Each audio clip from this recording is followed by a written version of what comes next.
ఎందుకు అప్పుడు ప్రశ్నించలేదు? నవీన్ మిట్టల్ దందాలు ఎందుకు బయట పెట్టలే? ఎక్కడెక్కడ ఎవరెవరు భూములైతే షేర్లకు పోయినాయో, కమిషన్లు తీసుకున్నారో, ఒక్క కేటీఆర్ దగ్గర తప్ప మిగతా వాళ్ళందరి దగ్గర కమిషన్లు పోయినాయి.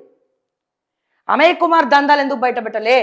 ఎందుకంటే ధరణి రికార్డ్స్ మార్చింది ఎవరి రోజున?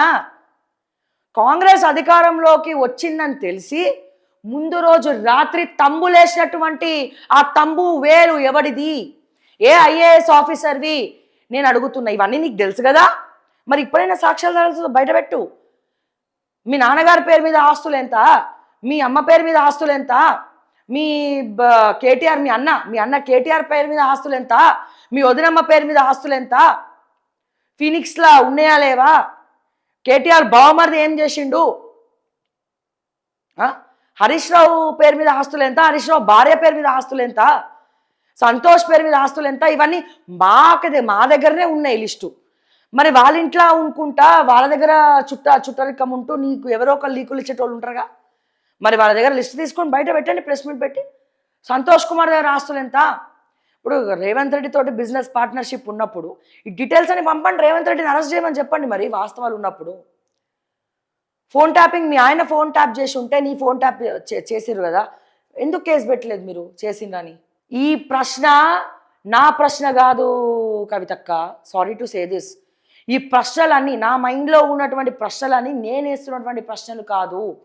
యావత్ తెలంగాణ ప్రజలు 4 కోట్ల జనాభా ఉన్నటువంటి మా తెలంగాణ ప్రజలు ప్రతి ఒక్కల మైండ్లో తిరుగుతున్నటువంటి ప్రశ్నలు ఇవన్నీ.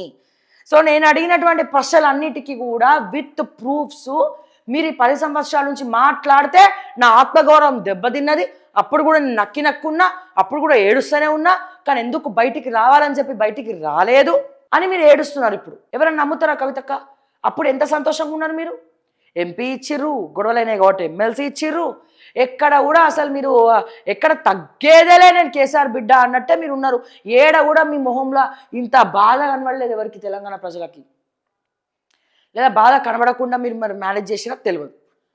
సో వీటన్నిటికీ ఆన్సర్లు ఇవ్వండి, తెలంగాణ ప్రజల్ని నమ్మించండి ఏం జరిగిందో. అప్పుడు చెప్పండి మీరు పార్టీ పెడతారా, లేకపోతే జయలలిత లాగా రెడీ అయ్యి మీ ఇష్టం, అది మీ వ్యక్తిగత ఇది. మీ మీ మీ డ్రెస్సింగ్ అనేది ఎవరి డ్రెస్సింగ్ గురించి కూడా మాట్లాడే అర్హత ఎవరికి లేదు. సో అది మీ వ్యక్తిగతం. కానీ మీరు అప్పుడు తెలంగాణ ప్రజల కోసం నిజంగా నిస్వార్థంగా, ఇప్పుడు వాళ్ళు మిమ్మల్ని లిక్కర్ స్కామ్ వచ్చింది కాబట్టి బయట పెట్టేసిరని చెప్పి అంటారు బయట. మీరు అందుకని ఇప్పుడు ఆస్తులు తగాదాలని చెప్పి మీరు మండలిలో చెప్తా ఉన్నారు. బట్ ఈ డౌట్స్ ఉన్నంత కాలం కవితక్క రాజకీయాల్లో రాణించలేదు.